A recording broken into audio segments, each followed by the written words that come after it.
ঝিলের গর্ভের সন্তানের সত্য প্রকাশ্যে পরিবারে তৈরি হল উত্তেজনা। হ্যাঁ বন্ধুরা, ভোলে বাবা পার করে গা সিরিয়ালের আজকের পর্বে এমনটাই দেখতে চলেছি।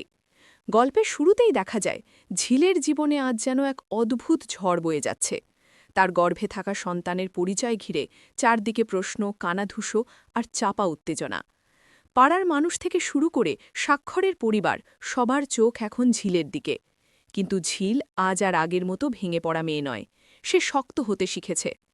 স্বাক্ষর প্রথমে সবকিছু অস্বীকার করলেও ভেতরে ভেতরে তার মনটা অস্থির।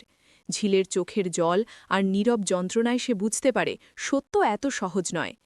ঠিক তখনই সামনে আসেন স্বাক্ষরের মা, যাকে সবাই বাড়িতে ঠাম্মি বলেই চেনে। সংসারের অভিজ্ঞ এই মানুষটা পরিস্থিতি বুঝে নেন এক মুহূর্তেই। ঠাম্মি সোজা প্রশ্ন করেন, এই সন্তানের দায়িত্ব থেকে কেউ পালাতে পারবে না, সত্য যা তা একদিন সামনে আসবেই। এই কথায় বাড়ির পরিবেশ আরও গম্ভীর হয়ে ওঠে।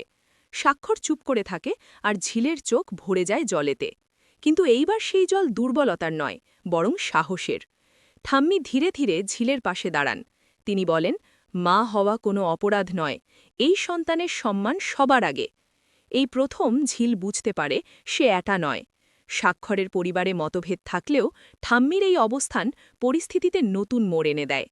বাড়ির ভেতরে শুরু হয় আলোচনা, প্রশ্ন আর সত্য জানার তীব্র আগ্রহ। স্বাক্ষরের মনেও পরিবর্তন আসে। সে বুঝতে পারে দায়িত্ব এড়িয়ে যাওয়ার সমাধান নয়। ঝিলের সামনে এসে সে আর চোখ নামাতে পারে না। ভবিষ্যৎ কি হবে তা এখনও অজানা, কিন্তু একটা কথা স্পষ্ট, এই সন্তানের আগমন অনেক সম্পর্কের মুখোশ খুলে দেবে। এই গল্প শুধু ঝিলের নয়, এটা সাহস, সত্য আর দায়িত্বের গল্প। আগামী দিনে কী সিদ্ধান্ত নেবে স্বাক্ষর, পরিবারের অবস্থানই বা কোথায় গিয়ে দাঁড়াবে, সব উত্তর লুকিয়ে আছে আসন্ন পর্বে। আর ভিডিওটি ভালো লাগলে অবশ্যই চ্যানেলটি সাবস্ক্রাইব করতে ভুলবেন না।